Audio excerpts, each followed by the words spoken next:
Eu nunca imaginei que alguém pudesse olhar nos meus olhos, sorrir, agradecer e, mesmo assim, estar me apunhalando pelas costas.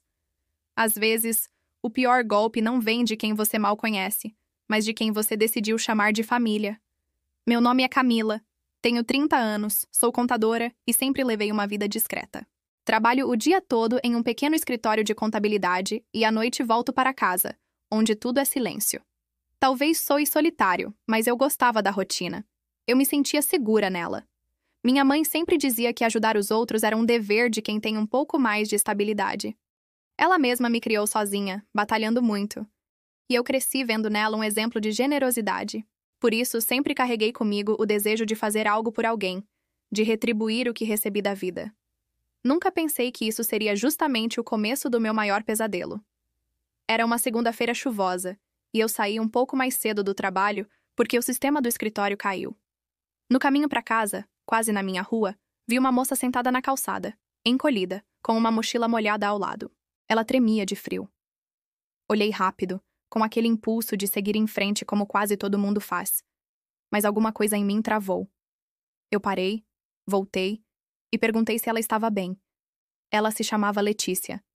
Tinha mais ou menos a minha idade, talvez um pouco mais nova. Disse que tinha sido expulsa de casa pelo namorado depois de uma briga feia e não tinha para onde ir. A chuva não dava trégua e ela estava visivelmente cansada. Eu hesitei por alguns segundos, mas minha consciência falou mais alto. Convidei ela para subir e se secar um pouco. Apenas uma noite, eu pensei. Só até ela conseguir falar com alguém da família, ou encontrar um lugar melhor. Naquela noite, ela tomou um banho quente, comeu o que eu tinha na geladeira e dormiu no sofá.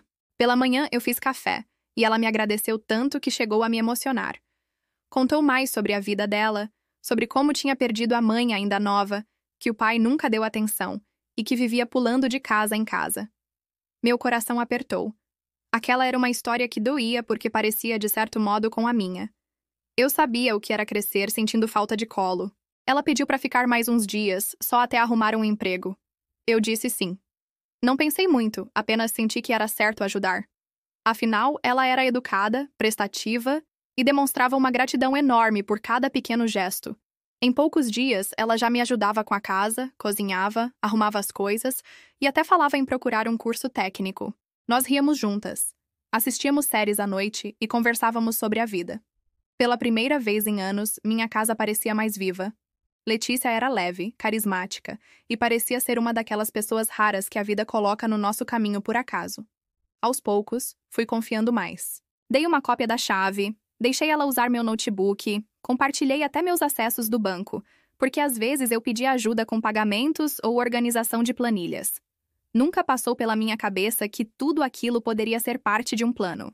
Para mim, era só solidariedade virando amizade. E talvez aí tenha estado meu maior erro. Confiar demais, cedo demais. Acreditar que porque alguém sorri, ela não esconde nada por trás dos olhos. Acreditar que ajudar é sempre seguro. Mas naquela época, eu ainda não sabia disso. Naquela época, eu acreditava que tinha encontrado uma amiga. Quase uma irmã. E é aqui que minha história começa de verdade. Se você já confiou em alguém e depois se arrependeu amargamente, ou se tem um coração grande demais e sempre acaba se machucando, fica comigo. Porque o que vem depois vai te fazer pensar duas vezes antes de abrir as portas da sua casa e, principalmente, da sua vida. Nos dias seguintes, a presença da Letícia foi se tornando parte da minha rotina. No começo, confesso que estranhei ter alguém na casa depois de tantos anos vivendo sozinha. Mas, ao mesmo tempo, aquilo preenchia um vazio que eu nem sabia que existia.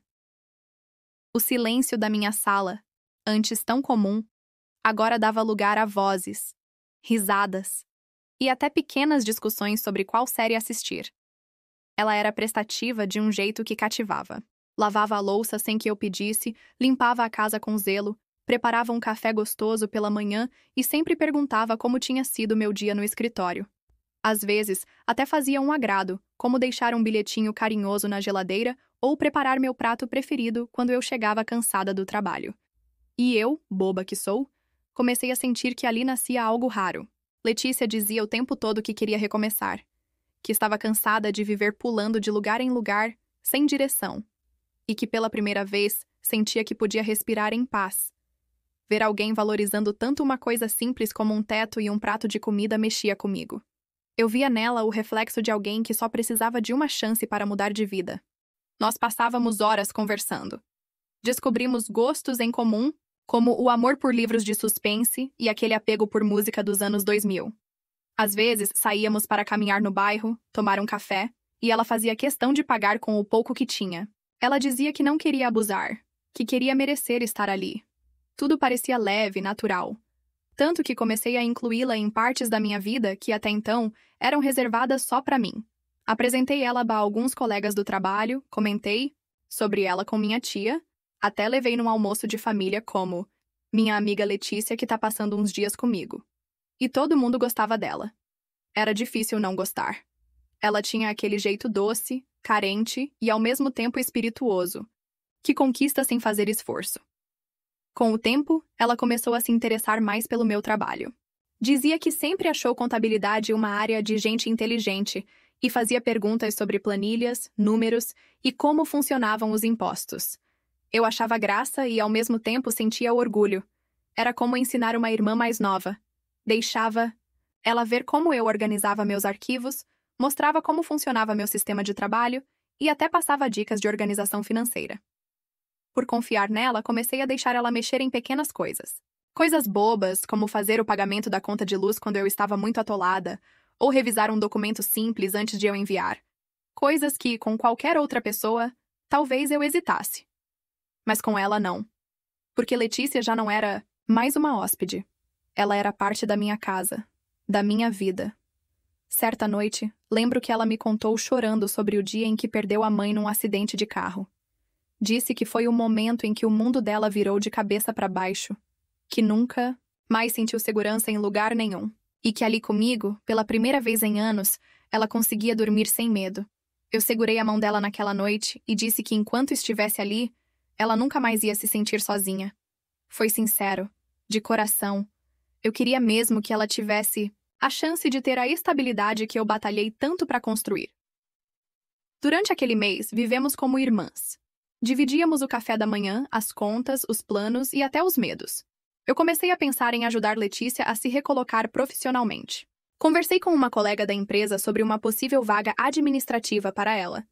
Queria ver ela crescer, sair daquele ciclo que parecia ter marcado sua vida inteira, e é justamente aí que, olhando para trás agora, eu percebo os sinais que ignorei.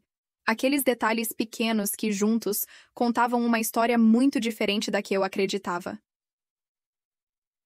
Teve o dia em que uma blusa minha desapareceu. Achei que tinha deixado na lavanderia. Depois, um brinco antigo que sumiu da gaveta.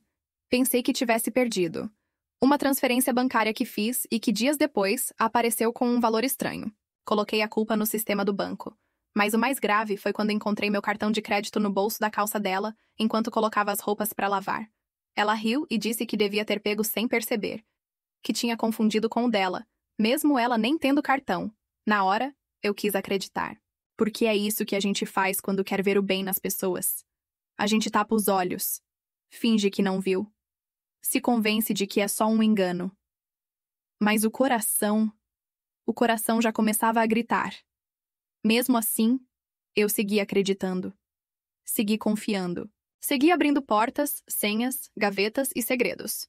Eu achava que estava ajudando alguém a se reerguer. Mal sabia que eu estava sendo cuidadosamente desmontada, parte por parte, por alguém que já tinha tudo planejado desde o início. E é aqui que eu preciso te dizer uma coisa. Quando você deixar alguém entrar na sua vida, observe os detalhes, os pequenos silêncios, os gestos que parecem inofensivos. Nem todo golpe começa com um tapa. Alguns começam com um sorriso, um abraço, um café feito com carinho. E acredite, é justamente nesses que a gente mais sangra. Então, se você já teve a sensação de que alguém estava te enganando mesmo sem provas, ou se você quer saber até onde pode chegar uma traição bem disfarçada, fica comigo.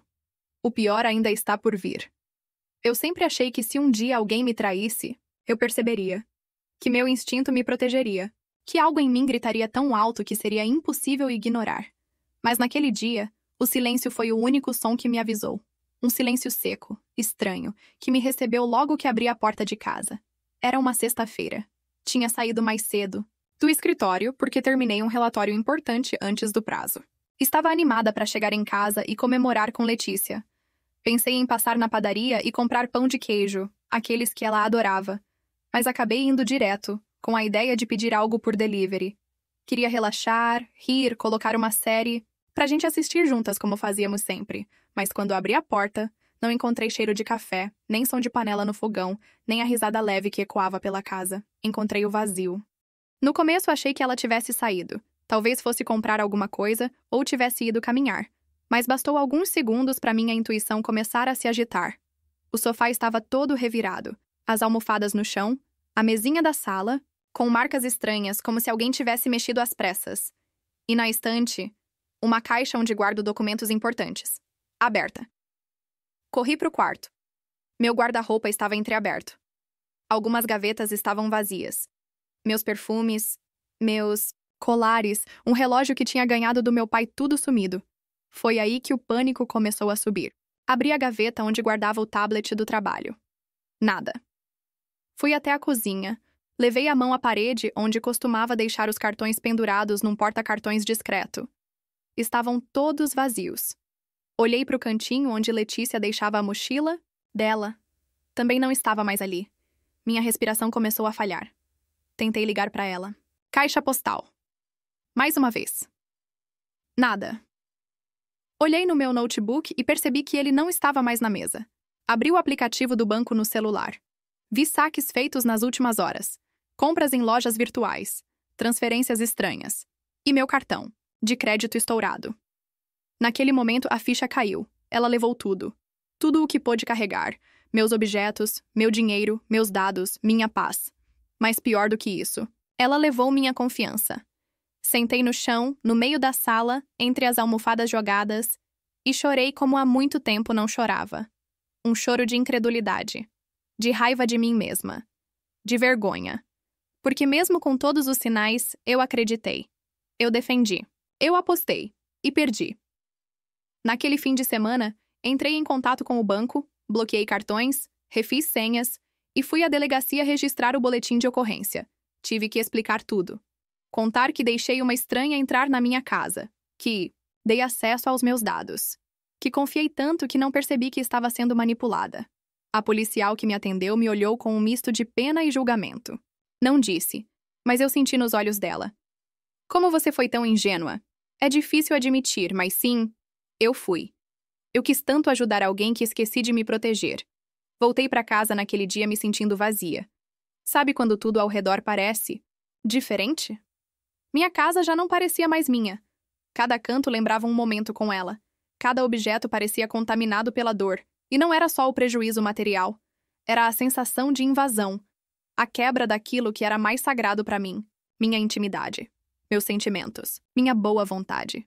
Eu passei os dias seguintes como se estivesse anestesiada. Um pouco por vergonha, um pouco por luto. Porque sim, eu precisei viver o luto de uma amizade que nunca existiu de verdade. E isso dói de um jeito que é difícil explicar. Alguns colegas do trabalho souberam. E embora ninguém dissesse nada diretamente, eu percebia os olhares, os cochichos. E mais uma vez, a mesma pergunta pairava no ar. Como você deixou isso acontecer? A verdade é que a gente nunca imagina que vai ser a vítima. Sempre acha que essas histórias só acontecem com os outros. Que a gente é esperta, cautelosa, madura demais para cair num golpe. Mas golpistas não atacam pelas beiradas. Eles entram pela porta da frente com um sorriso no rosto e palavras doces. Eles te escutam quando ninguém mais escuta. Eles te fazem sentir especial. E quando você menos espera, estão com as mãos no seu bolso e no seu coração. E o que mais me doeu foi lembrar de todas as noites em que ela me dizia que finalmente estava feliz, que eu era como uma irmã, que minha casa era o lar que ela nunca teve. Era mentira. Tudo mentira. Uma peça bem ensaiada de alguém que, talvez, tenha feito isso muitas vezes antes. O que me resta agora é reconstruir, refazer minhas defesas e, principalmente, me perdoar. Porque confiar não é um erro. O erro é acreditar que ninguém jamais vai usar sua bondade contra você. E, infelizmente, algumas pessoas vivem exatamente disso. Mas eu te prometo uma coisa. O que ela levou, eu vou reconquistar. E o que ela destruiu, eu vou reconstruir com ainda mais força. Se você já teve sua confiança quebrada por alguém que você amava, ou se quer entender até onde vai a frieza de quem finge carinho só pra te manipular, não sai daí. Essa história ainda não acabou. Os dias que vieram depois do golpe foram os mais silenciosos da minha vida. E não falo do silêncio da casa, em si, mas daquele que fica dentro da gente quando tudo desmorona. Voltar pra rotina parecia impossível. Acordar, tomar café, ir trabalhar, encarar pessoas, lidar com responsabilidades. Era como vestir uma armadura apertada todos os dias e fingir que estava tudo bem. Mas por dentro, eu estava em pedaços. Cada canto da casa carregava um eco do que aconteceu. O sofá onde a gente ria à noite. A cozinha onde ela me chamava de chefe brava. Até meu guarda-roupa parecia me encarar com acusação, como se dissesse: como você foi deixar isso acontecer aqui dentro? No trabalho, a notícia correu rápido. Alguns colegas me perguntaram, de forma educada, como eu estava. Outros só me lançavam aquele olhar de pena ou pior, de julgamento. Eu sentia que todo mundo via em mim uma falha, como se minha generosidade tivesse me transformado numa tola. A verdade é que eu mesma me sentia assim, insegura, envergonhada, ferida. No banco, os processos eram lentos. Tive que provar que não autorizei as transações, que fui vítima de golpe, que confiei em alguém que me enganou. Horas em ligações, preenchendo formulários, contando e recontando tudo. Como se reviver o trauma fosse parte obrigatória da punição. Na delegacia, o boletim de ocorrência virou papel arquivado. Sem pistas, sem nome completo, sem documentos reais, Letícia, ou seja lá como ela se chamava, simplesmente desapareceu. Como se nunca tivesse existido. A única coisa que ficou foi o vazio. E as dúvidas? Será que tudo foi planejado desde o início? Desde aquele momento na farmácia? Será que ela me observava há dias antes de se aproximar? Ou será que, por um breve momento, o carinho foi real? Essas perguntas me torturam. E talvez eu nunca tenha a resposta. Comecei a me isolar, recusei convites, parei de responder mensagens, dormia mal, tive crises de ansiedade. O medo de confiar em alguém de novo me travava até para chamar um entregador no portão. Tudo parecia uma ameaça. Eu, que sempre fui independente, agora me sentia vulnerável até dentro de casa. Mas o mais cruel foi o sentimento de traição. Não só pelo que ela levou, mas pelo que ela me fez sentir. Letícia me fez acreditar que eu era importante para alguém. Que minha casa era abrigo. Que minha atenção tinha valor. Ela me deu a sensação de que estava construindo algo comigo mesmo que fosse uma mentira do começo ao fim. E isso mexe com a gente num nível profundo. Teve uma noite que sentei na cama e chorei por horas. Não pelas coisas materiais que perdi, mas porque percebi o quanto eu me deixei envolver, o quanto eu precisava daquele afeto, e o quanto estava carente sem perceber. Sim, eu precisava de companhia. Precisava me sentir necessária. Precisava de alguém que dissesse obrigada, com sinceridade. E ela percebeu isso, usou isso, alimentou essa carência até me deixar completamente exposta, e quando não serviu mais, ela partiu. Com tudo. Por um tempo, pensei em mudar de casa, vender tudo, recomeçar em outro lugar. Tentei justificar como se fosse uma nova fase, mas no fundo era medo. Medo de permanecer onde fui enganada. Medo de cada lembrança que insistia em aparecer. Mas aí eu parei e pensei, se eu fugir, ela vence. Se eu apagar tudo, ela apaga comigo. E foi nesse momento que decidi começar meu processo de reconstrução. Procurei ajuda psicológica. Falei. Desabafei, chorei em consultório. Revi cada passo da história com um olhar mais racional. Entendi como golpes emocionais funcionam, como manipuladores operam, como eles encontram brechas não na nossa inteligência, mas no nosso afeto. Não é burrice confiar, é humano. E às vezes o golpe mais bem dado é aquele que parece carinho. Falei com amigas antigas, contei o que aconteceu sem medo de parecer fraca. E para minha surpresa, ouvi histórias parecidas, de gente boa que também foi enganada, usada, traída por quem mais confiava. Isso me ajudou a perceber que eu não era a única, e que isso não definia quem eu sou. Comecei a colocar minha vida nos trilhos. Troquei senhas, reforcei a segurança digital. Cuidei das minhas finanças com mais cautela. Aprendi com dor a proteger minhas vulnerabilidades. Mas, principalmente, me dei o direito de sentir, de aceitar que fui ferida, e que merecia tempo para me curar, porque ninguém sai de uma ferida dessas ilesa. Mas também ninguém precisa carregar a culpa para sempre. Hoje, já não acordo com aquele peso no peito. A dor ainda existe, mas já não. Grita. Já não domina. Virei a página? Ainda não. Mas comecei a escrever outra. Uma onde eu sou mais cuidadosa, mais firme. E ainda assim, sigo sendo alguém boa. Porque eu não vou deixar que a dor de um golpe apague tudo de bom que há em mim. E se você está ouvindo essa história e sentindo algo parecido, se também já foi enganado por alguém que parecia te amar ou te entender, saiba que você não está só. A dor pode ser grande, mas ela não é maior do que a sua capacidade de se levantar. Se você quer saber o que aconteceu quando nossos caminhos se cruzaram novamente, fica comigo. A justiça às vezes chega de formas inesperadas. Eu achava que nunca mais ia ver Letícia.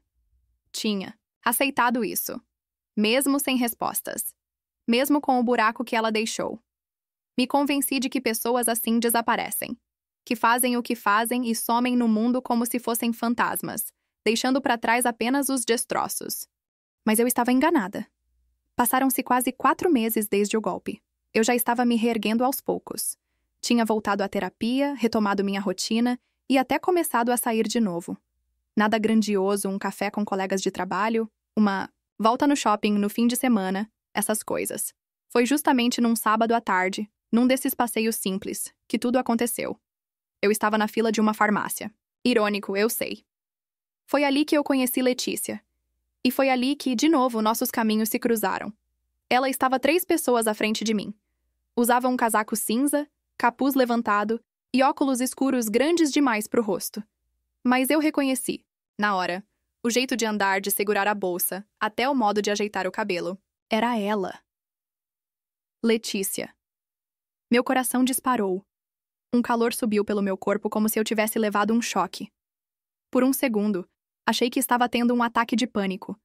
Tentei respirar fundo, mas minhas mãos começaram a suar, e o mundo ao redor pareceu diminuir. Ela não me viu, ou fingiu não ver. E foi nesse instante que minha mente entrou em conflito. Parte de mim queria sair correndo. Outra queria confrontar. Outra ainda. Só queria entender. Mas não tive tempo de decidir. Quando chegou a vez dela no caixa, percebi o detalhe que me fez agir. O nome no cartão que ela passou. Não era Letícia, era Juliana M. Torres. Ali, eu entendi tudo. Letícia era apenas uma identidade entre tantas. Ela vivia disso. Golpes, mentiras, nomes falsos. Pessoas como eu. Quando ela terminou a compra e virou para sair, nossos olhos se cruzaram. Ela congelou. Ficamos ali, uma olhando para a outra, por talvez 3 segundos. Mas foi o suficiente para tudo voltar. A confiança quebrada, as palavras falsas, a casa vazia. E então ela desviou o olhar e apressou o passo em direção à saída. Foi automático. Eu a segui, saí da fila sem nem pensar. Esbarrei em pessoas, ouvi alguém reclamar, mas eu não parei. Meu sangue fervia, meu coração batia no pescoço, e minha cabeça só tinha uma frase: você não vai fugir de novo. Ela virou a esquina do quarteirão, e eu continuei atrás. Quando percebeu que eu a seguia, começou a andar mais rápido. E eu também. Até que ela parou, virou-se para mim e disse: me deixa em paz. Aquela voz, aquela mesma voz doce, agora dura, fria, quase agressiva. Você me enganou, entrou na minha casa, levou tudo, e quer que eu te deixe em paz? Ela respirou fundo, olhou ao redor como se calculasse uma rota de fuga, e então disse com os dentes cerrados: isso foi há meses. Você devia me agradecer por ter te acordado para a vida. Aquela frase me acertou como um tapa. Acordado para a vida? Repeti, quase sem acreditar no que ouvia. Você vivia num mundo de fantasia. Precisava aprender a não confiar tanto. Agora aprendeu. Que bom para você. Você destruiu minha paz. Usou minha generosidade. Me tratou como idiota. Ela deu um meio sorriso. Eu fiz o que tinha que fazer. É assim que eu sobrevivo. E naquele momento, percebi que ela não sentia culpa. Nenhuma. Nem remorso, nem arrependimento. Apenas frieza. Letícia ou Juliana, ou seja lá quem fosse, não era alguém perdida tentando se reencontrar. Era uma predadora. Eu denunciei você, falei. Tenho seu rosto, sua voz, seu golpe registrado. Ela riu. Uma risada seca. Boa sorte com isso. Eu mudo de nome como troco de roupa. Pode ser. Mas agora eu sei quem você é. E não vou mais calar. Ela me encarou por mais um segundo, depois virou-se e foi embora, desaparecendo entre as pessoas. E dessa vez, eu não segui.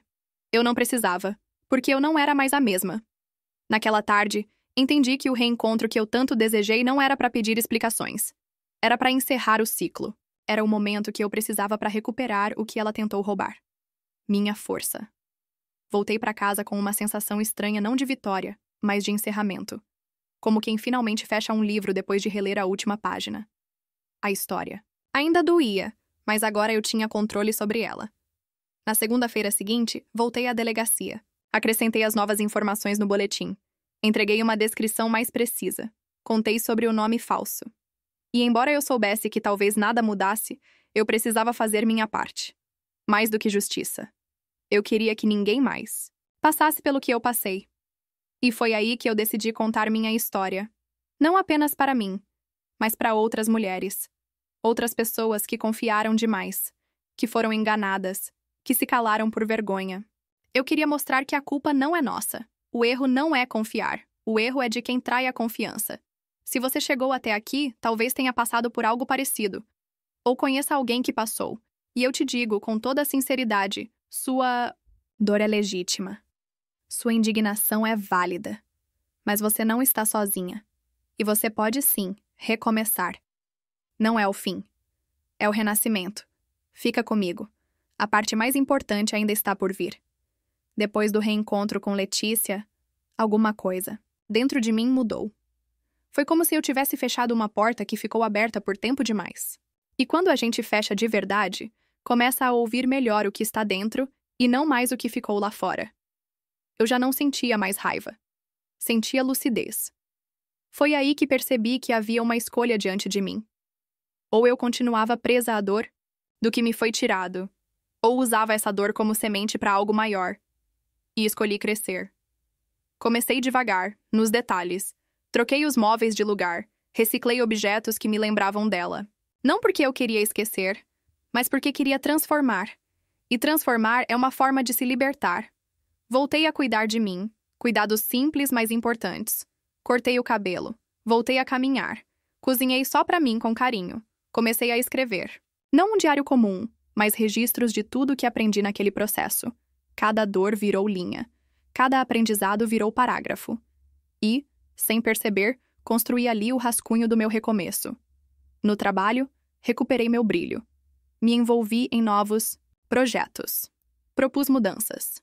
Reativei a paixão pela minha profissão. Percebi que minha capacidade de resolver problemas não tinha sido afetada. Ao contrário, estava mais aguçada do que nunca. E aí, uma ideia começou a tomar forma. E se eu ajudasse outras pessoas com isso? Não só com a história, mas com os alertas, os sinais, os aprendizados. Porque o que eu vivi não foi um caso isolado. Era um golpe emocional, psicológico, digital, e tantas outras pessoas poderiam estar passando pela mesma coisa, em silêncio. Comecei compartilhando discretamente. Um post nas redes, um vídeo curto. Nada revelando nomes, mas deixando. Claro que aquela história era real, que eu tinha vivido na pele. E a resposta foi assustadora, no melhor sentido. Mensagens começaram a chegar. Pessoas que diziam: "Isso aconteceu comigo também. Obrigada por falar. Me senti menos sozinha ouvindo você." E ali eu entendi, eu tinha achado um propósito novo dentro da minha dor. Criei um pequeno grupo de apoio online. Mulheres, homens, jovens, idosos, todos com histórias diferentes, mas com a mesma ferida: confiar em alguém que enganou. E o que mais me surpreendeu foi a força que nascia da troca entre nós. Choramos juntos. Rimos das ironias da vida. Compartilhamos medos, mas também superações. E, acima de tudo, nos ajudamos a levantar. Aquele grupo virou um ponto de virada para mim. Parei de me definir pela mulher que foi enganada. Comecei a me ver como a mulher que sobreviveu, que aprendeu, que agora ajuda outras a não caírem. O mais. Curioso é que, por muito tempo, eu achei que renascer significava apagar o passado. Mas eu estava errada. Renascer é diferente de recomeçar do zero. Renascer é voltar com memória, com cicatriz, com aprendizado. É olhar para o espelho e ver uma nova versão de si mesma mais forte, mais firme, mais inteira. Claro que ainda existem dias difíceis. Não existe milagre. Às vezes, ainda sonho com aquela época. Às vezes, o medo ainda visita. Mas agora eu sei lidar. Agora eu tenho ferramentas, voz, apoio. E o mais importante, agora eu sei o meu valor. Eu não sou definida pelo golpe que levei. Sou definida por como me levantei.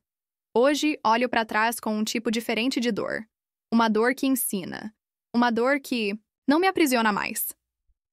Porque sei que mesmo a partir de algo tão ruim, eu consegui construir algo bom. Letícia me tirou muita coisa, mas ela me deu mesmo sem querer um novo olhar para mim mesma. Me fez ver que generosidade não é fraqueza, que empatia não é ingenuidade, que confiar é humano e que aprender com a queda é um ato de coragem. Se você está ouvindo isso e se reconhece em alguma parte dessa história, eu quero que você saiba que dá para sair do fundo. Dá para respirar de novo. Dá para recuperar a confiança, não nos outros, mas em você mesma. A vida não para nos traumas. Ela segue. E, às vezes, ela nos leva por caminhos que a gente nunca imaginou trilhar, mas que nos revelam uma força que nem sabíamos que tínhamos. Se antes eu me perguntava, por que isso aconteceu comigo?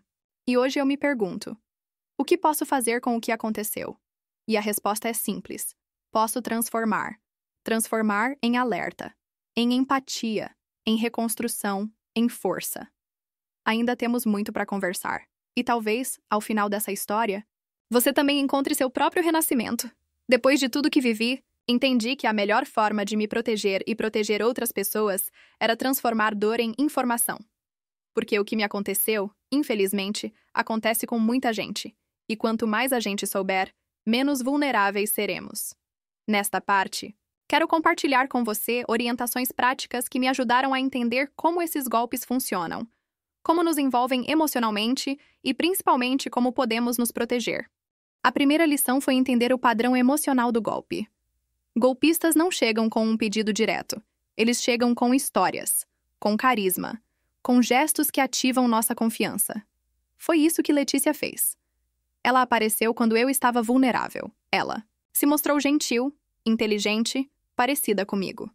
E aos poucos, sem que eu percebesse, criou uma espécie de laço emocional que me cegou para os sinais. Então, a primeira dica é: desconfie de afinidades instantâneas demais. Não importa se você conheceu alguém online num grupo de apoio ou até pessoalmente.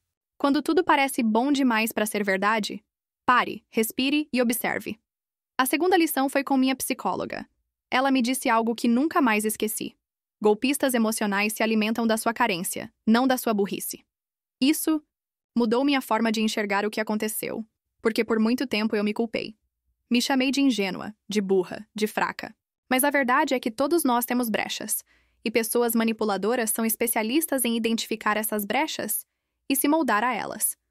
Por isso, a segunda dica é: cuide do seu emocional tanto quanto cuida do seu financeiro. Terapia, grupos, de apoio, meditação, leitura, o que funcionar para você?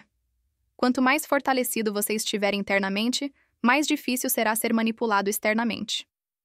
A terceira orientação vem de uma especialista em segurança digital que conheci. No grupo de apoio, ela me alertou sobre o que ela chama de golpes híbridos, onde há envolvimento emocional, mas também invasão digital. Letícia, por exemplo, tinha acesso ao meu celular. Ela sabia minhas senhas, meus hábitos, até meus aplicativos bancários.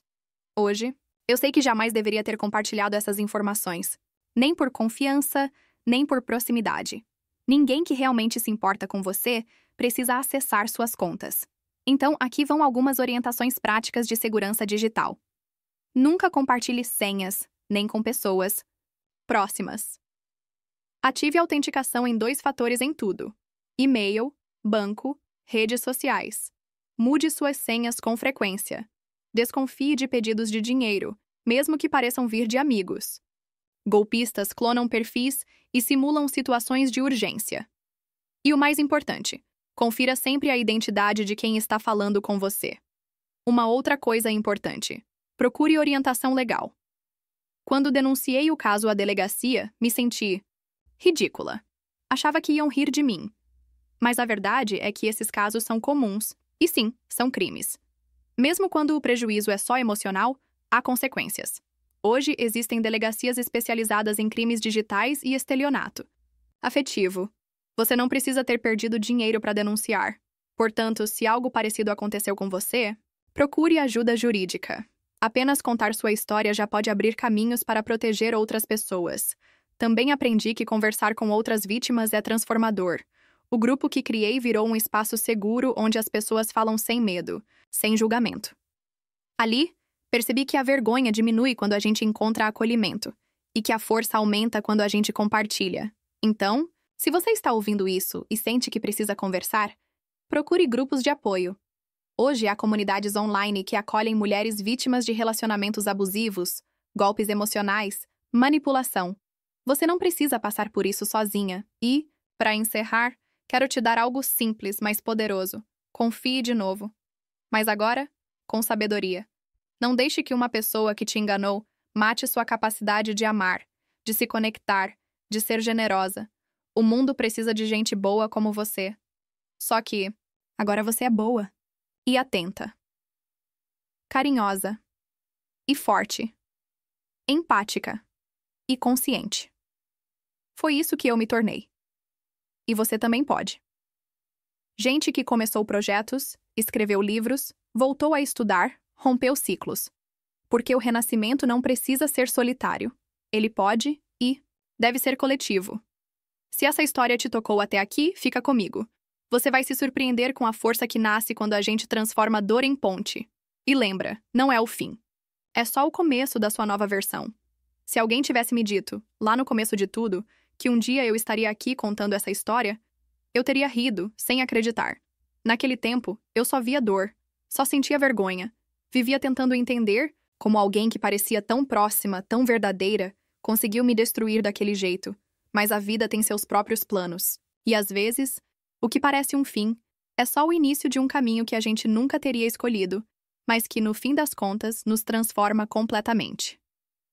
Depois que comecei a compartilhar minha história, algo inesperado começou a acontecer. Mensagens chegaram de todos os lados. Algumas de mulheres que viveram coisas muito parecidas com as minhas. Outras de gente que nunca caiu num golpe, mas que carregava outras feridas, traições, decepções, abandonos. E o mais bonito foi perceber que, ao me ouvir, elas se sentiram menos sozinhas, mais vistas, mais humanas. Teve a Simone, que me escreveu, dizendo: "Você me deu coragem de sair de um relacionamento onde eu era manipulada há 10 anos. Teve a Carla, que usou minha história como inspiração para escrever um artigo sobre violência emocional na faculdade de psicologia.